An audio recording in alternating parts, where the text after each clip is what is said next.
In this video, we will be covering the male reproductive system.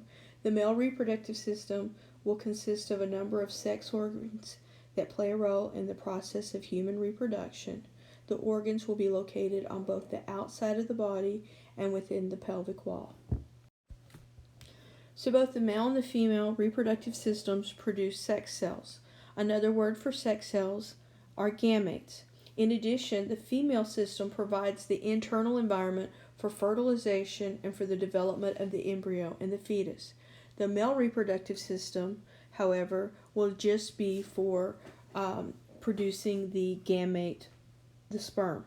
The male reproductive system consists of the pairs of testes, the ducts, the glands, and the external genitalia. The female reproductive system consists of paired ovaries, 2 uterine tubes, plus the uterus and the vagina. The external genitalia are also part of this system. The functions of the male reproductive system include producing the male gamete, the sperm, and transferring that male gamete to the female through coitus, and to produce the male hormones for the body. The male reproductive system consists of the scrotum, which is an outer pouch of the abdominal pelvic cavity, the location, which is away from the body heat, and the contraction of its muscles can regulate the temperature of the enclosed testes. The testes is where we have the production and the survival of the sperm. And for this to occur, it requires a temperature to be below body temperature, about 2 degrees below body temperature.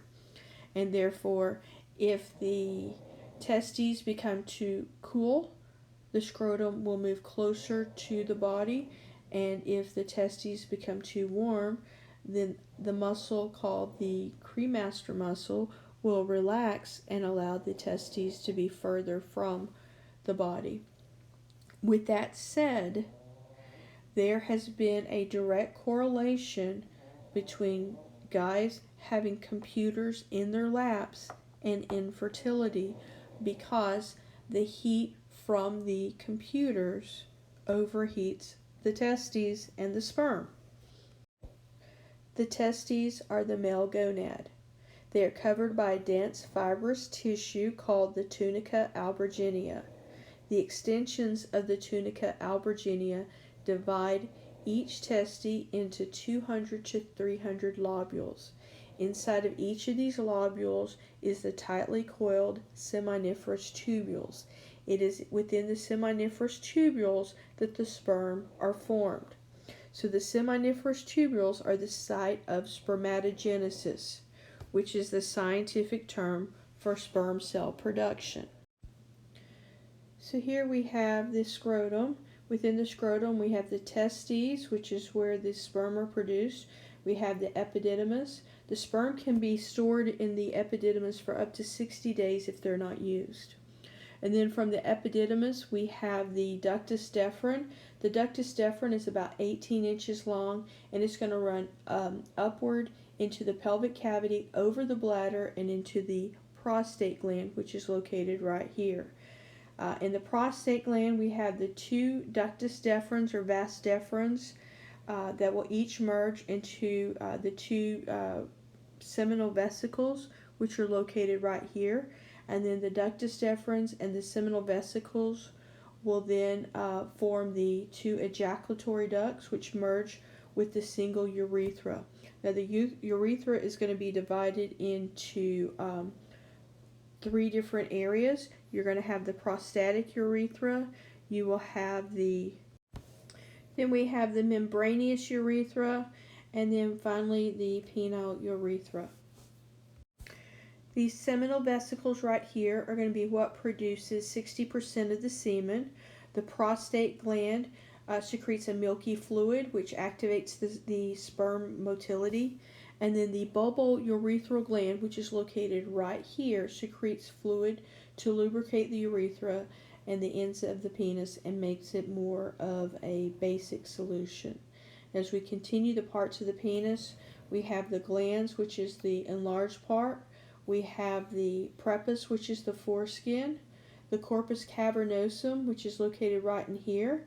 This is the erectile tissue, and then the corpus spongiosum, which is this right here and this right here, is the middle layer of the tissue, and it protects the urethra. The formation of sperm is called spermatogenesis, and this begins in the seminiferous tubules within the testes. And the sperm that are produced are haploid, meaning they carry half the chromosome number. In humans, that would be 23 in the spermatozoa or the sperm, because human males have 46 chromosomes. The interstitial cells are the cells that are found between the tubules. These are the cells that produce testosterone.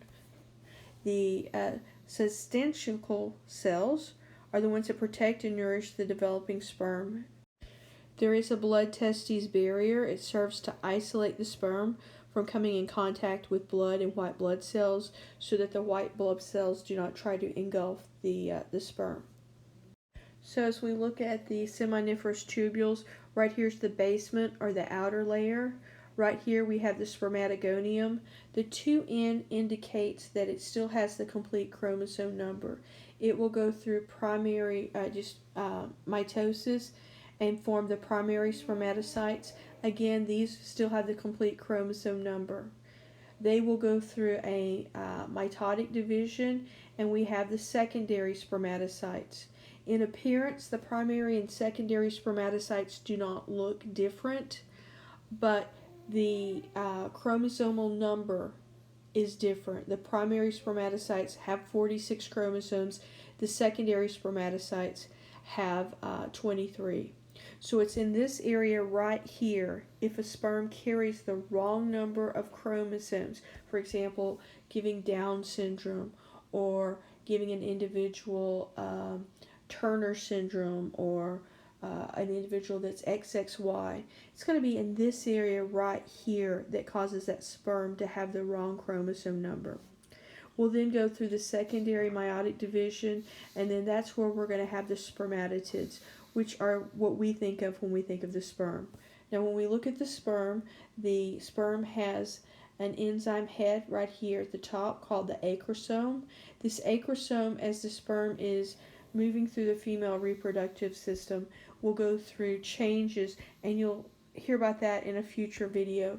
But that right there is where we have that acrosome. It'll go through the changes, and then that's what's going to help break down the protective barrier around the female's oocyte in order to cause fertilization. So that the parts of the sperm are the acrosome, which has the bag of enzymes that causes it to dissolve that protective coat around the oocyte. We have the flagella, which is the tail for swimming, the nucleus, which contains the DNA and all the genetic material.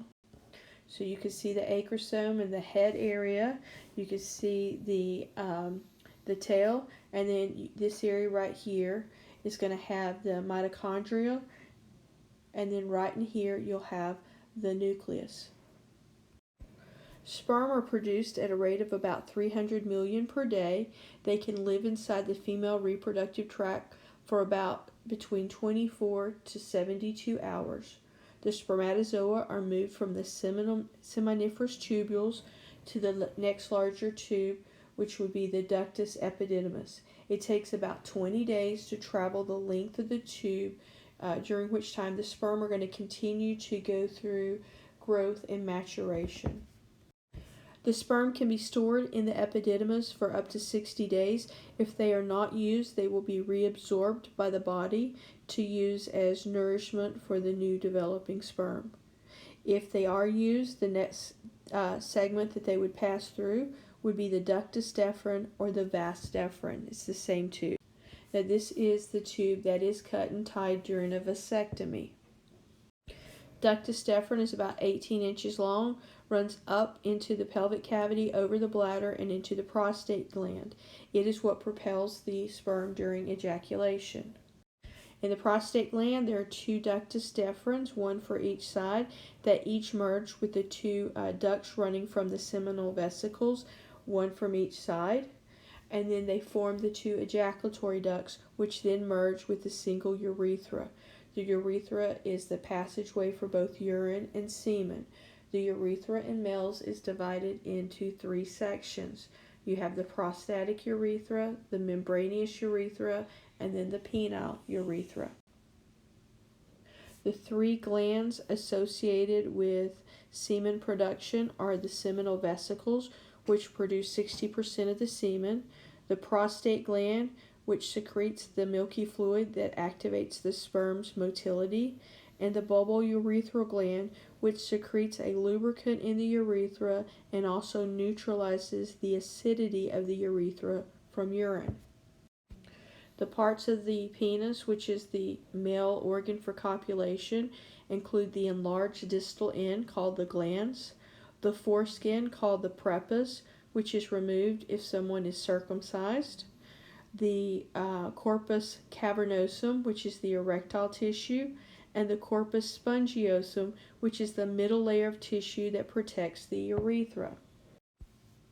Now I do have some videos that go over this in much more detail, but you can see what the seminiferous tubules look like. Here we have the lumen, and as one moves out from the base area here, outward, you have the development of the stages of the sperm. Here we have a close-up, and you can see that we have that basement membrane.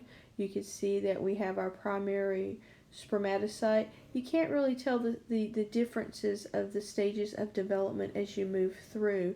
It is just by location. We have the interstitial cells. These are what cause the testosterone to be produced and released.